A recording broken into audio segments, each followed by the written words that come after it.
호남 지지 받고 싶었어요. 야권의 유력한 대선 후보인 문재인 전 더불어민주당 대표가 야권의 심장인 광주, 그것도 무등산을 새해 첫날 방문했습니다. 지난 총선에 있었던 호남 지지를 얻지 못하면 정계 은퇴하겠다. 이런 발언에 대한 해명을 내놨습니다. 야권으로 한번 가보겠습니다. 네. 자, 야권으로 가기 전에 먼저 지난해 마지막으로 실시된 여론조사 결과 먼저 보여드리겠습니다. 자, 보시면요. 자, 문재인 대표 여전히 1등을 고수하고 있습니다. 26.9%의 지지를 얻어서 지금 대세론을 이어가면서 차이를 내고 있습니다. 자, 2위는 누구냐? 바로 반기문 지금 사무총장입니다. 이제 전 사무총장이라고 해야 되겠죠? 네, 지금 20.2%의 지지를 얻어서 문재인 전 대표와 한 6% 정도의 차이를 유지하고 있습니다. 자, 3등은 이재명. 성남시장이 12.6%를 얻었습니다. 이 조사는요, 자, 지난해 12월 27일부터 28일 양일간 조사된 결과입니다. 지금 문재인 대표가 어쨌든 계속 1등을 유지하고 있는 상황인데요. 반기문 대표가 들어오면 좀 바뀔까요? 어떨까요? 그러니까 저거는 무슨 얘기냐면 네. 반기문 전 총장이 유엔 사무총장 현직에 있던 그렇죠. 마지막 마지막으로 조사를 한 거잖아요.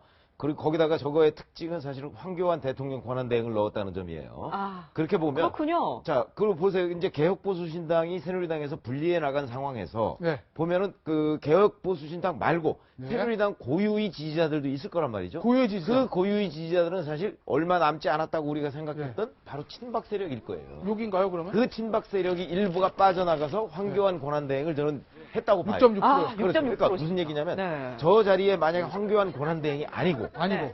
다른 그러니까 박근혜 대통령과 가까운 다른 누군가가 저기에 만약에 들어갔다고 할지라도 네. 비슷한 지지율이 나올 가능성이 있어요. 아, 그만큼 반기문 전 총장 지지율에서 친박 세력의 일부가 빠져서 이쪽으로 왔다 하는 이제 그런 개념으로 보시면 되고, 그러면 이제 전체적으로 보면 사실 이 조사가 아니고 다른 조사에 보면 또 다른 반기문 전 총장이 1위인 데도 있어요. 뭐 그런 데도 있죠. 뭐 리얼미터 조사 같은 데도 1위예요. 예. 그런 걸 보면 현재 전체적인 구도는 자, 문재인, 반기문 두 사람이 양강 구도를 형성하고 양강구도고요. 있고, 네. 그다음에 이재명 성남시장이 한 3위권 정도를 네. 가지고 있는 그런 정도의 흐름이 전체적으로 맞아요. 네. 근데 만약에 반기문 총장이 이제 이번 달 한 15일쯤에 귀국을 해서 어느 정치적 파트너를 결정을 한다면 네. 그거에 따라서 반기문 전 총장의 지지율은 또 한번 요동을 칠 가능성이 있어요. 아, 그렇겠죠. 그렇게 되면 이제 왜 그러냐면 예를 들어서 개혁보수신당을 선택한다고 네. 하면 또 새누리당의 일종의 적대 세력이 되잖아요. 네. 그렇게 되면 그 반기문 총장 쪽에서 그러니까 친박 세력이 완전히 빠져나가면서 또 중도 세력 일부가 반기문 전 나오겠죠? 총장 쪽으로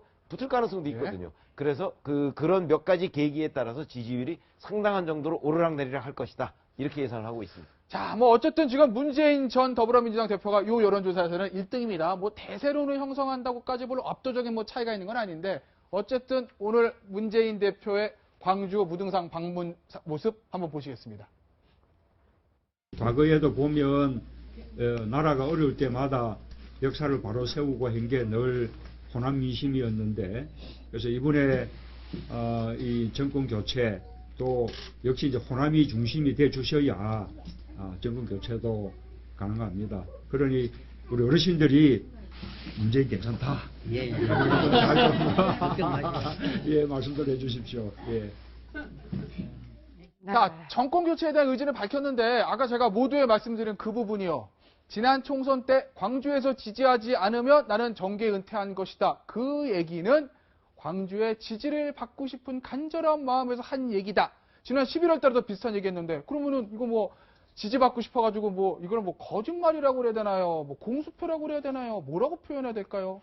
뭐 죽도록 사랑한다 얘기가 죽도록 사랑한다. 죽도록 사랑한다? 그러니까 죽자는 얘기가 아니잖아요. 사랑한다. 아, 내가 만약에 뭐 이런 거요? 선택을 못 받으면 정계 은퇴했다는 얘기는 네. 그만큼 선택을 받아야 되는 야당의 적자로서 네. 대선 후보가 되면 그런 뜻이라는 생각이 들고, 아마 문재인 그 대통령 후보였던 시절처럼 호남에서 사랑을 받다가 또 호남에서 기대에 충족하지 못해서 그만큼 미움을 받는 정치인도 드물 텐데, 예. 아마 그것을 정면 돌파하기 위한 의지의 표현인데, 네. 어찌됐든 그것이 비유든 그 반어법이든 간에 호남 그 지역 주민들에게 상처를 준 건 사실이기 때문에 아직도 그것은 문제는 해결되지 않았다고 보고, 다만 이번 기회에 호남에게 정면적으로 물어보고 있는 것 같아요. 문재인 전 대표는 그 광주에 가서 비박도 박이다. 정권 연장에 할래 아니면 정권 교체할래. 즉 비박신당이라고 하는 걸 선택할 것이냐 아니면 나를 찍어라. 예, 정권 교체할 것이냐. 또 하나는 문재인이 아무리 믿더라도 정권 교체를 위해서는 나를 수단과 디딤돌로 써야 되는 거 아니겠냐라고 하는 두 가지 질문에 대해서 요구하는 건데 이 질문에 대해서 호남 민들은 아주 고민이 깊어질 것 같다는 고민이 생각입니다. 깊어질 겁니다. 네. 고민이 깊어진다. 지금 이런 말씀을 하셨는데 어쨌든 문재인 대표는 새해 첫날 광주로 가서 무등산에서 등반을 했고요. 그리고 거기서 노인정을 찾아서 떡국도 대접하고 네. 계속 광주에서 지금 일정을 보내고 있습니다.